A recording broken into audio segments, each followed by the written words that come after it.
एक दिन काफ़ी तेज बारिश हो रही थी। चारों तरफ सन्नाटा छाया हुआ था। आगे कुछ दिखाई नहीं दे रहा था। एक लड़की एक पेड़ के नीचे खड़ी होकर बस का इंतजार कर रही थी। वो बारिश में पूरी तरह भीग चुकी थी, लेकिन वो कड़कड़ाती हुई बिजली से डर रही थी, इसलिए वो एक कोने में खड़ी हो गई थी। उस वक्त एक लड़का वहाँ से गुजर रहा था।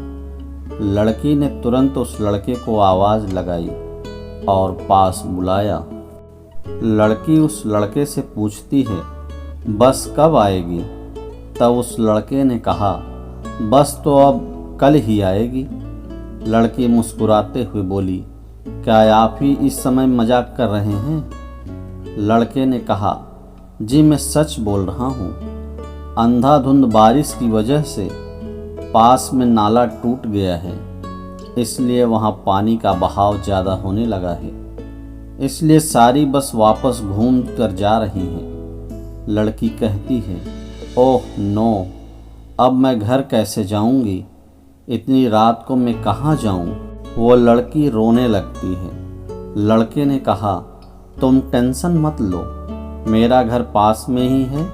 मैं अपनी दादी माँ के साथ रहता हूँ। कल सुबह बारिश रुक जाने के बाद तुम अपने घर चली जाना।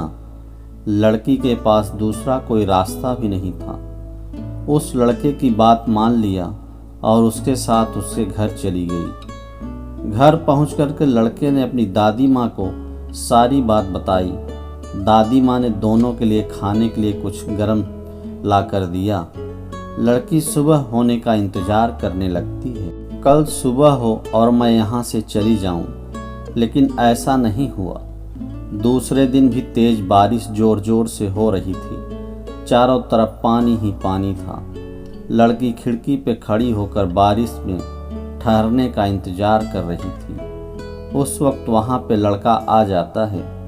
बारिश को कहता है बारिश, तुमने तो रो रो के बुरा हाल कर दिया, लेकिन ये लड़की को क्यों रुला रहे हो?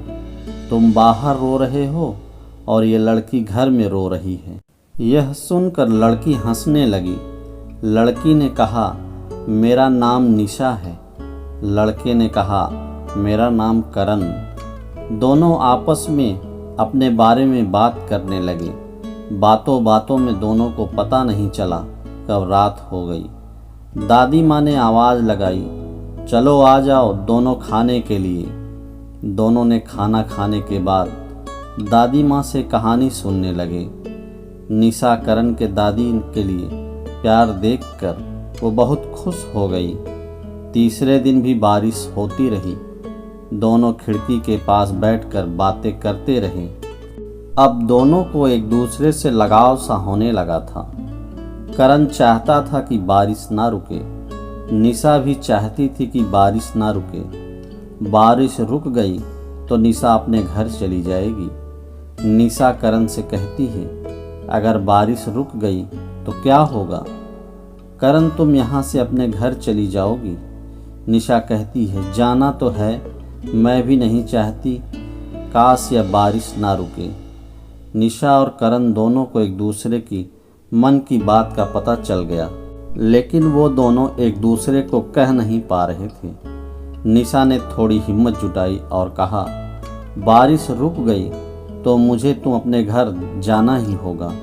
यह सुनकर करण तुरंत बोला, लेकिन कभी कभी तुम यहाँ पे आ जाया करोगी ना? निशा ने कहा, तुम चाहो तो मैं पूरा जीवन तुम्हारे साथ यहीं पे बिताऊंगी। यह सुनकर लड़के के आंखों में आंसू आ गए। उसने लड़की को जोर से गले लगा लिया और कुछ देर तक ऐसे ही रहा। कुछ देर बाद दोनों बारिश में बहुत भीगे। बारिश छूटने के बाद लड़की अपने घर चली गई और वे दोनों आपस में मिलते जुलते रहते थे। कुछ दिन बाद दोनों शादी कर लेते हैं और दोनों साथ में बहुत खुश हैं। वो लड़की दादी को भी बहुत खुश रखती है।